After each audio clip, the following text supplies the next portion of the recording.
So we're here on a shipwreck diving site here off the coast of North Carolina, and this is a site that we've been collecting a number of lionfish over the years. These fish that the divers are bringing up today, we're going to be using for research at our laboratory.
That's a good haul, that one. Yeah. Big female here.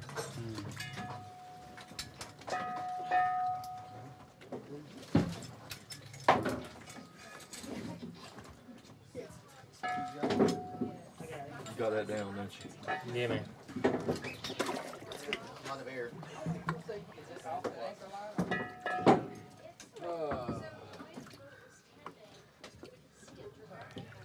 There we go.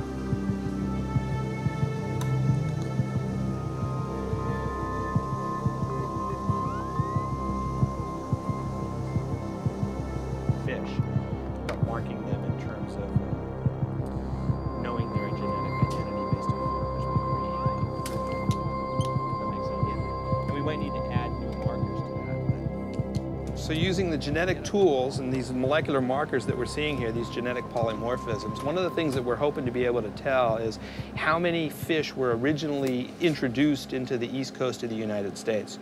So, you know, when you look at two fish and they look morphologically to be very similar, you can't distinguish whether or not those fish came from the same parents or not. And so using these genetic polymorphisms, we can actually look at the amount of genetic diversity that's present in these invading populations and try to track back to see what's the minimum number of fish that were introduced into the United States initially. Genetics research shows that we have a very few number of lionfish that were introduced into the Atlantic. Probably fewer than 10, which was introduced into the United States, likely from the aquarium trade. It is a very popular aquarium species that is imported into the U.S. from Indonesia, from the Philippines. We know that many thousands of lionfish have been imported into the United States in the last decade.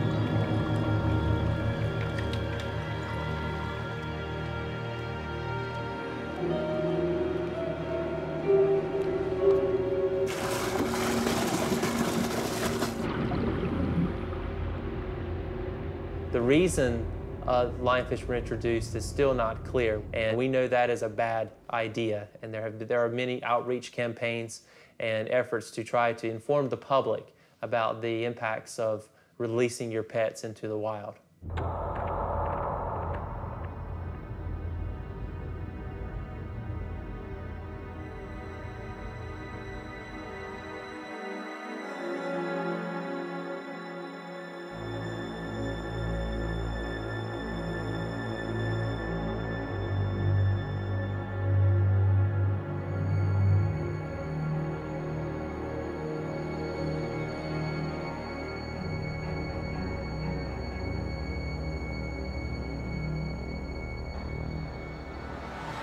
So there are many different aspects of lionfish life history and their biology and ecology that have really allowed this invasion to progress and for lionfish to become one of the most aggressive invaders on the planet.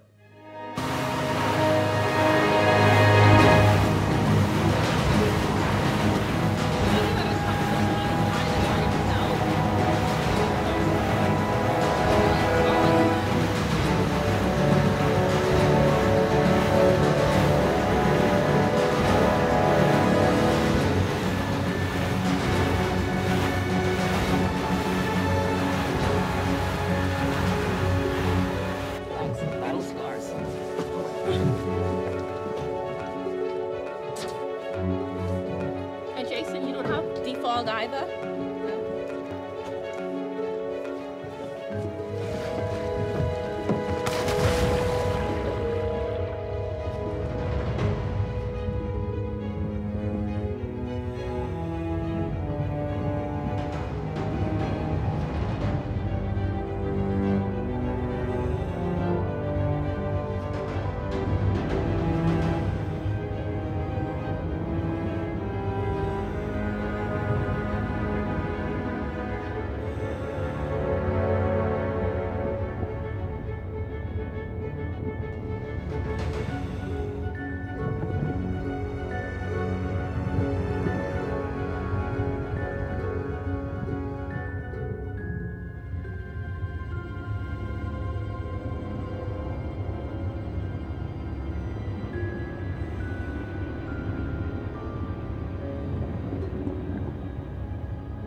I'm very worried about the future of marine ecosystems in the Bahamas because of the lionfish invasion. Are we going to have reefs dominated by lots of lionfish with very few native species? This can have impacts for commercial fisheries and recreational diving, and of course just the ecology of coral reef fish, where you're going to get dominance by one species.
Here we have a fantastic strike of a lionfish. Lionfish are unique among fish predators in that they have incredibly protrusible jaws. They use suction to generate a suction pulse of water that draws the prey into the mouth. The human eye sees at about 30 hertz. That means at about 0.33 milliseconds. And you can see here by this time stamp that this behavior of striking at the prey is occurring in 1/3 of the time that the human eye can perceive. And you'll see here that the jaw actually protrudes over 40%, almost 40% of its head length. And when it reaches its maximum jaw protrusion, it expands its head from the side. And it what basically like sucking through a straw, it sucks in the prey.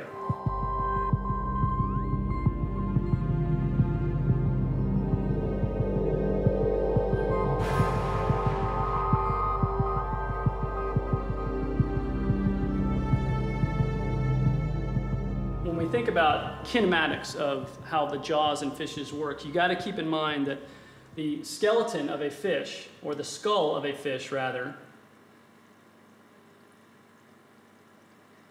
the skull of a fish is actually made up of over 20 different bones. So here we have a skeleton made by a colleague of mine, Steve Husky, and you can see how intricately aligned all the different bones are in the head of a lionfish.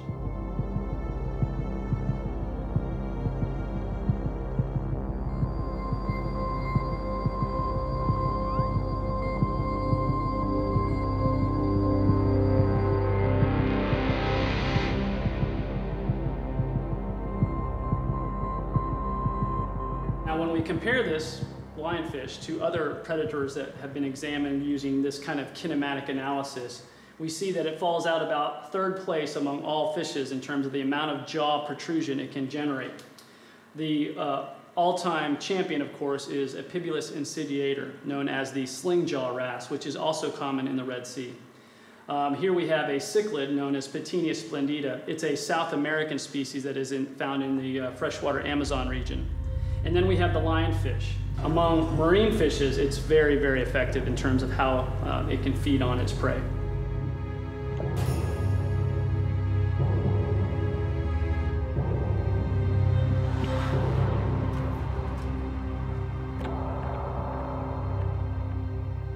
Running the water and making it thin.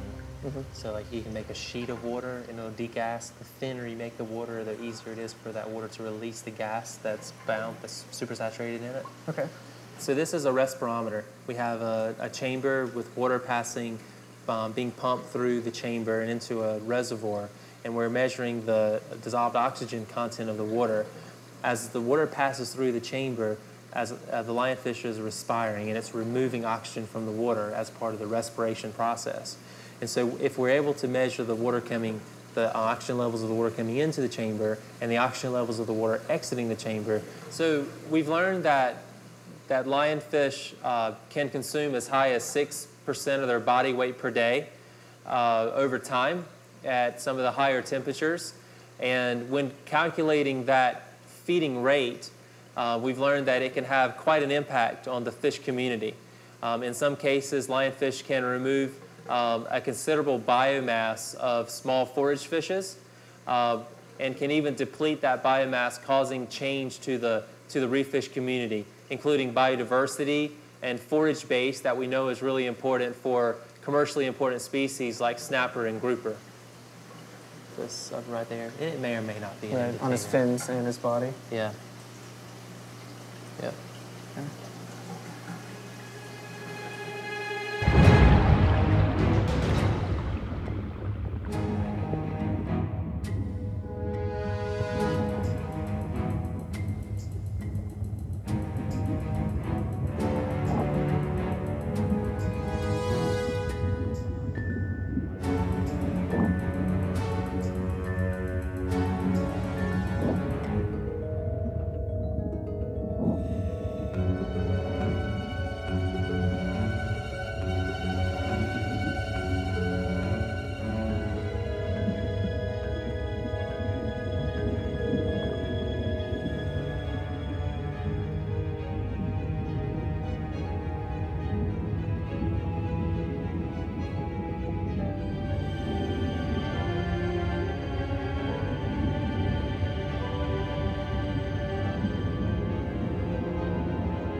Pretty much it was a good dive, but a lot of lionfish considering we just removed fish from this reef 3 months ago.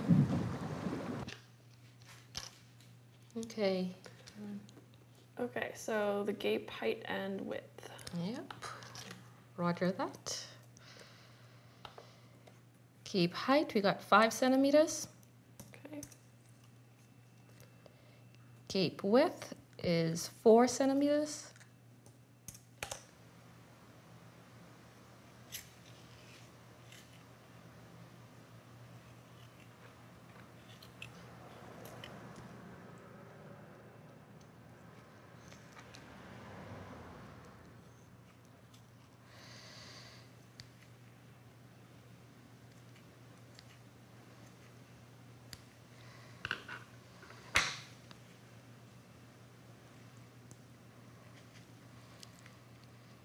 Looks like a crab.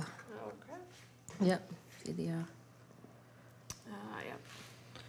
Okay, so we had a clinging crab. Yep. Digestion level 3. And again, that volume was... That volume was 2 milliliters. 2. Can you tell what we have in there? I can see right now. Lionfish have colonized virtually every marine habitat in the Bahamas, from shallow water coral reefs to deep water coral reefs to mangroves to seagrass areas to marinas to sandy beaches around artificial structures. This makes local control efforts very difficult because we have to target not one or two habitat types, but multiple habitat types over an entire archipelago.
Near beaches? Warm areas? Everywhere. Yeah, we have them everywhere in all sorts of habitats. All on the dorsal side here. And how many dorsal spines do you think that lionfish has? Anybody know? So there are 13 spines on the dorsal fin of this species of lionfish, okay? Remember how Nicholas said there are many different species of lionfish? But the one that we find here in the Bahamas has 13 dorsal spines, and these are each independent. They can move around. And as you can see, this skin, right, slides down very easily away from the spine. Okay, so this means that the tissue, the venomous tissue, is actually contained within this, all right? So if I touch it, it's okay.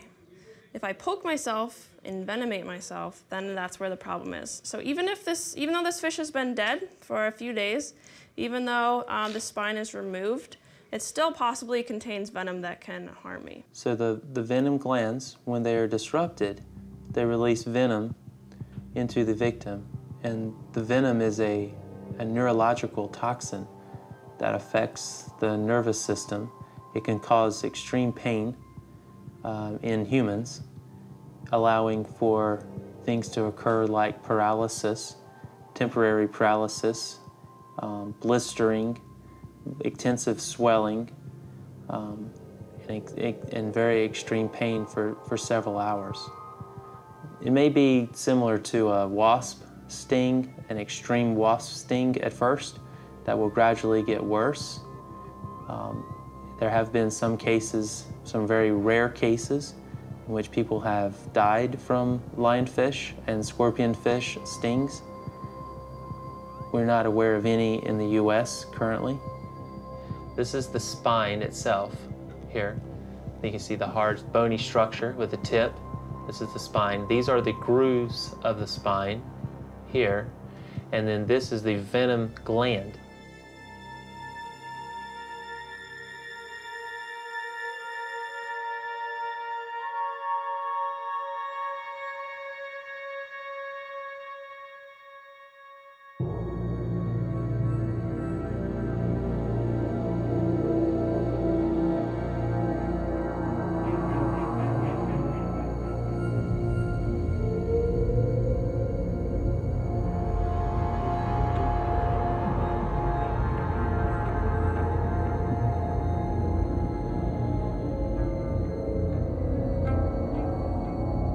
Red Sea, we see that the lionfish is in balance with the natural ecosystem.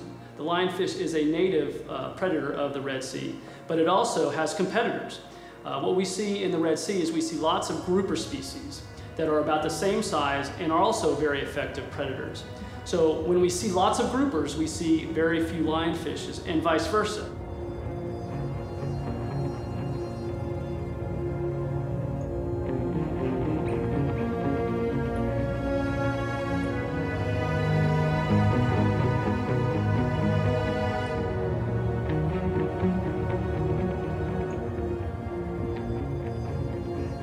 In the ocean of the Southeast and tropical Caribbean Sea, there are really no natural predators that have been documented to actually be preying upon lionfish at a rate that can control their local densities.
Lionfish have a very robust and vigorous reproductive biology. They are capable of reproducing every 3 to 4 days. The females can release over 2 million eggs per year, and they can become sexually mature within a year.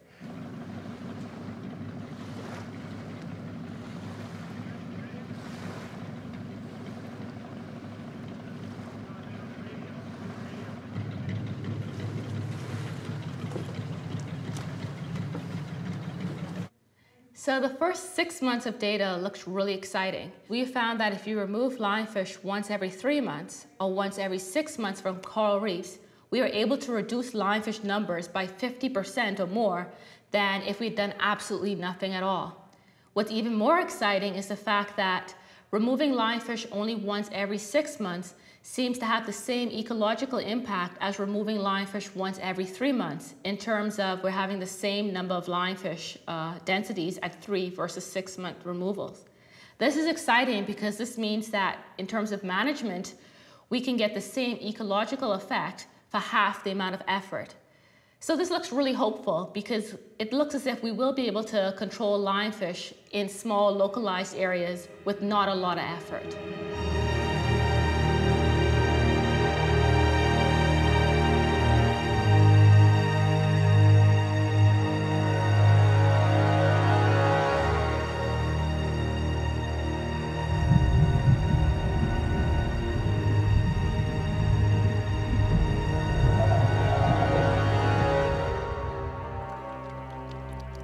No, don't try and raise it. Oh, don't try. All right. All right. The humans, natives get into eating them. Some natives get into eating them. And before, when they came first, everybody thought that the meat was poison because they understood that the lionfish had a poisonous venom. But people are now growing out of that fear and beginning to eat the meat.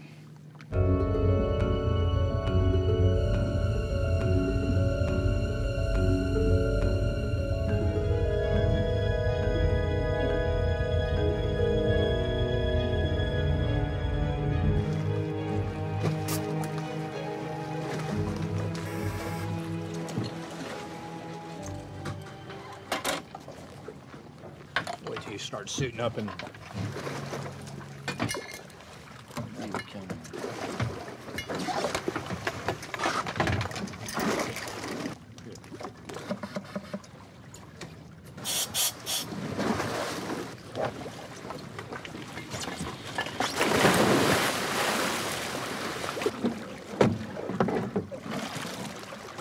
Okay?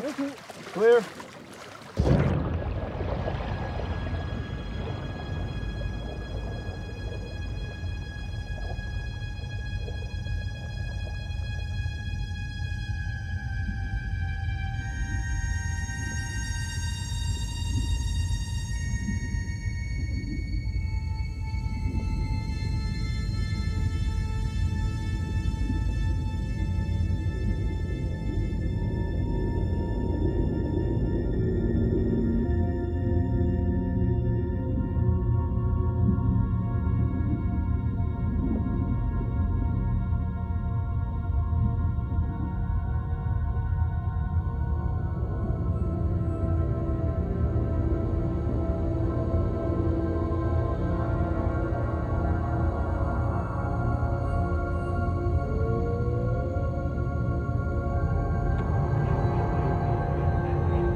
Right here.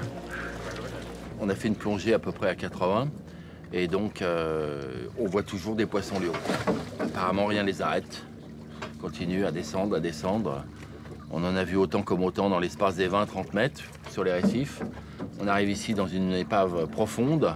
Il y a toujours du poisson-lion. Still lionfish down there. Oh, they're not gonna go away. Hey, Cecilia. How you doing, man? Y'all just come back off a trip, eh? Yeah. All right. How's it been? All right, it went well? Y'all caught a lot of fish? Caught some. All right, you didn't happen to see any lionfish, eh? Yeah. On this trip? Yeah. All right. A lot of them? Yeah. All right. Yeah, we saw plenty of them. All right, because you know there's a big problem since there's invasive species. Yeah, they're doing, they're killing out all the fish. Yeah, man. Yeah. In 2009, we decided to do something about it.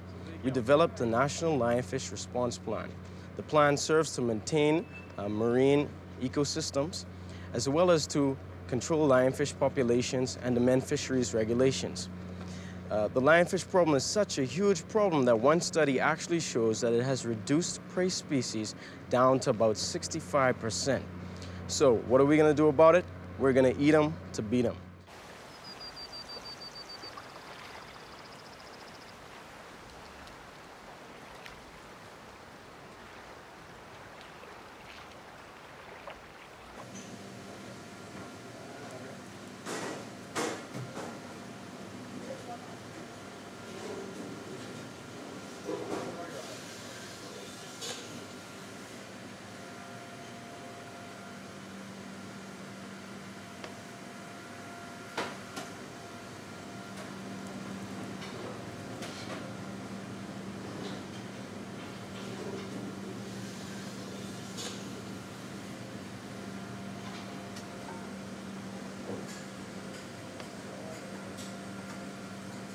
But when you do have it on your menu, a lot of people are so excited to have it because they can't really have it any other place.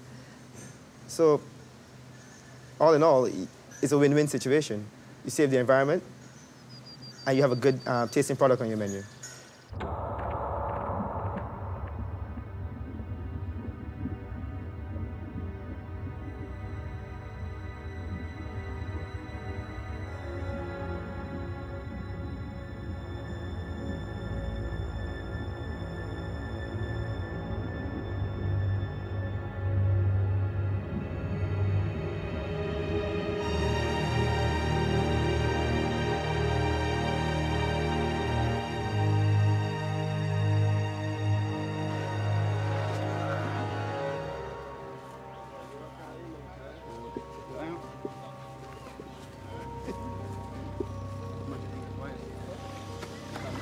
That's what I'm talking about.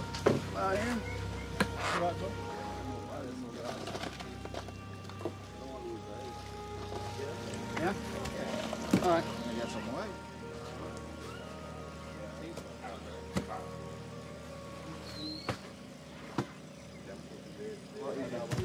Yeah? 50 less fish. I didn't even gut them. I just. Yeah, we're gonna figure out something.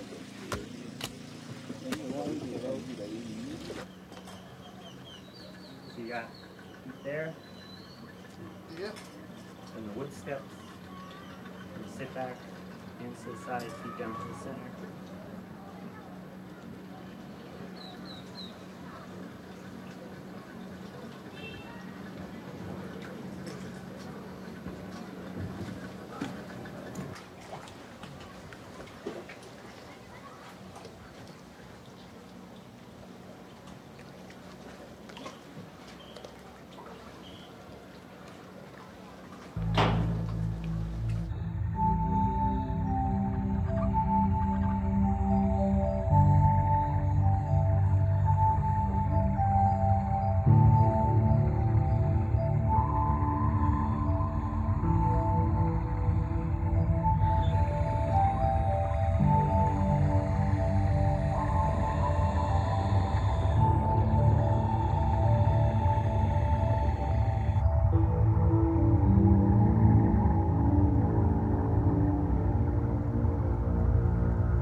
You should try to get this. I think you might get a fish here. Hmm?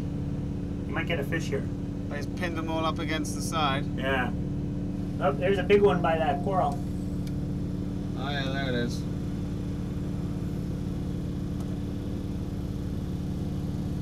Look like it's hunting. There's all the little juvenile fish there, huh? Yeah. Gonna get one. That's a big one. Seize the one at once. Look at it. That's a good sized fish.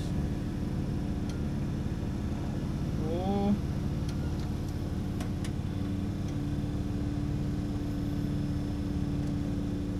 This one seems more to be just hunting, not even minding us being here. Yeah.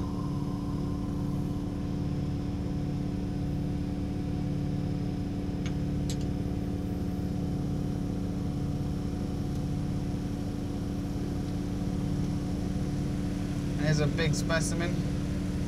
A nice lionfish here. It's all on its own. You might notice there's not really any fish around it. It looks pretty swollen stomach, so pretty much eats everything around it and then moves to another spot. So Carl. Yes. On a normal subdive, yeah, when you're kind of going down to 1,000 feet, how many lionfish do you think you see? On a 1,000-foot dive, maybe 10. But you see them. I've seen them as deep as 800 feet, but mostly you see them. You see the most between 200 and 400 feet. Okay, so they even go down to 800 feet, but most of them are around 200-300 feet. 200 to 400. So finding one here at 500 feet isn't abnormal, but they're mostly abundant higher up. Yeah, if we drive along at 300 feet, we'll see just constantly. Are we heading up or what? I'm gonna get a look at it by the squirrel.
Shark feeding has been controversial for a long time, and also obviously shark feeding with lionfish, because it can change the behavior of the sharks in their natural environment.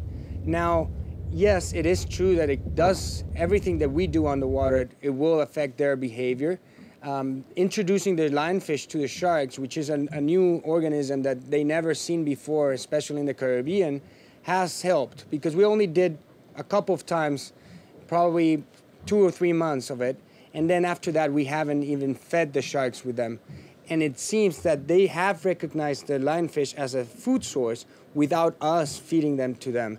So yes, it does has an effect with sharks, but I think in a bigger picture, we have helped the reef, and we hope we help it for a future and permanent future.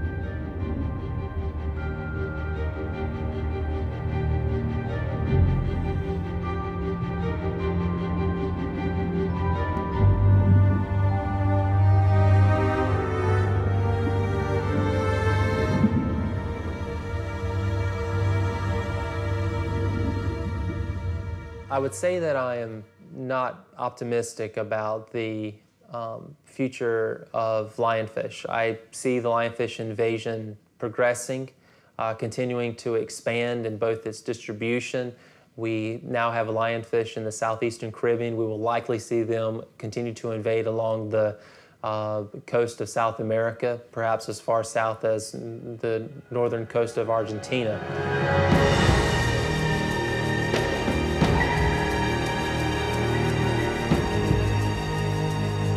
Lionfish do not survive when the mean winter bottom water temperatures go below 15 degrees Celsius. So this 15-degree mark appears to be a threshold where above that lionfish survive and thrive, but below that, you just don't even really find them at all. But their likely distribution is probably going to extend all the way from Cape Hatteras, North Carolina in the north, all the way south to the northern coast of Argentina. Or we're not thinking that it's likely that lionfish will disperse through the Panama Canal, probably for a couple of reasons. The water's kind of cold in the Pacific, so there's a big temperature difference between the Pacific and the Atlantic, as well as there being freshwater lakes that could also be a barrier to dispersal. However, we really don't know for sure whether they can disperse through the Panama Canal.